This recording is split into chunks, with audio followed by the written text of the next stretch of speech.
కార్తీక్ అన్న ఏంటన్నా మీలో ఇంత వాడకమా సినిమా? ఇలాంటి సినిమా నేను లైఫ్లో చూడలేదు. బా ఏమి ఫైట్స్, ఏమి యాక్టింగ్. తేజ అన్న మీ యాక్టింగ్కి నేను ఫిదా. మనోజ్ అన్న కూడా మీ యాక్టింగ్ కూడా ఫిదా.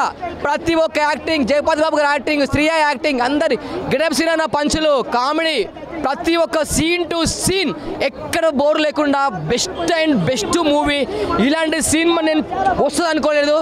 ఈ రోజుల్లో చెప్తున్నా కదా, ఇప్పట్లో వచ్చిన సినిమాల్లో అన్నిటికంటే బెస్ట్ మూవీ. తేజ సజ్జా అన్న మీ యాక్టింగ్ ఏంటి? అంచంతలు ఎదుగుతున్నారు మీరు. ఏంటి మీ యాక్టింగ్? హనుమాన్ సినిమా అంటే అదొక మిరాకిల్. దానికి మించి 10 ఎక్కువ ఉంది సినిమా. అసలు లాస్ట్లో మన శ్రీరాముడు ఎంట్రీ ఉంటుంది చూడు, అబ్బా గూస్ బంప్స్. అసలు ఒక్కొక్కరు అరుపులు, ఈలలు, ఆయన ఏంటి ఇలాంటి సినిమా మాకు. Thank you so much Karthik అన్న. ఇలాంటి సినిమా మాకు, ఇలాంటి సినిమాలు కావాలి. చెప్తా ఇలాంటి సినిమాలు మళ్ళీ తీయండి. మళ్ళీ ఇంకొక సినిమా గురించి మళ్ళీ వెయిటింగ్. అబ్బా మళ్ళీ చూస్తా సినిమా, మళ్ళీ చూడాలనిపిస్తుంది. మళ్ళీ చూడదగ్గ సినిమా అంటే మిరాయి. బెస్ట్ అంతకు మించి ఉంది. 10,000 కోట్లు పక్క. నా రేటింగ్ 5 స్టార్ రేటింగ్. వర్తుంది రాజా కార్తిక్ అన్న, మీలో వర్తుంది. ఏంటి cinema? I love you Karthik అన్న.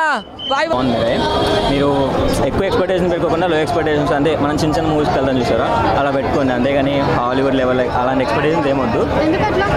ఎందుకట్లా? హాలీవుడ్ లెవెల్లోనే విజువల్స్ ఉన్నాయి. మీరు తక్కువ హైప్ పెట్టుకుని వెళ్తే ఎక్కువ సాటిస్ఫై అవుతారు కదా.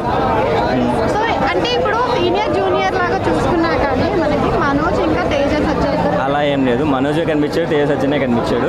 మీరైతే చాలా బాగా చూస్తారు యాక్టింగ్.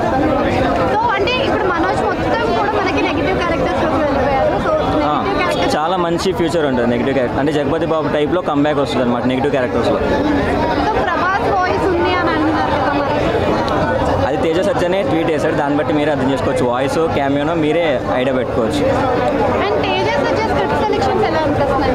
చాలా బెటర్. ఉన్న కంపేర్డ్ హీరోస్లో చాలా బెటర్ తేజ సజ్జా స్క్రిప్ట్ సెలెక్షన్. అంటే ఆడియన్స్ని ఎంటర్టైన్ చేయడానికి చాలా బాగా ట్రై చేస్తున్నారు. రొటీన్ సినిమాలు తీయకుండా చాలా కొత్త సినిమాలు ట్రై చేస్తున్నాడు. ఇదనే కాదు, ఎప్పటి నుంచో కొత్త కాన్సెప్ట్స్, అంటే మనం చూడడానికి ఇంట్రెస్టింగ్ ఉండే కాన్సెప్ట్స్లో ఇది కూడా ఒకటి. అంటే కంపేరింగ్ టు ప్రీవియస్ మూవీస్ ఏవైతే జోంబిరెడ్డి ఇలాంటి మూవీస్ ఉన్నాయి. సో ఇలాంటి మూవీస్ తర్వాత నుంచి వచ్చే హనుమాన్ కానీ ఇది కానీ సూపర్ హీరోస్ నైట్ మరి అదే కంటిన్యూ చేస్తాం. అది మనం చెప్పలేం కదా. ఈ మూవీ అయితే కొంచెం ఫ్యాంటసీ జోనరే కాబట్టి మీరు ఫ్యాంటసీలోనే ఎక్స్పెక్ట్ చేయొచ్చు.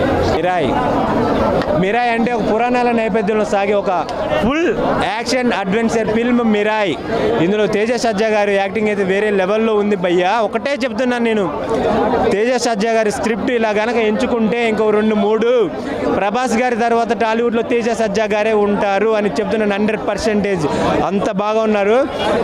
మెగాస్టార్ చేతుల మీద పెరగడం కాదు, ఆయన యాక్టింగ్ కూడా నేర్చుకున్నాడని ఈ సినిమాతోటి 100% రుజువు చేసేసాడు మన తేజ సజ్జా. కాకినాడ వెళ్తే గుర్తొస్తుంది కాజా. సూపర్ మ్యాన్ హీరో అంటేనే మన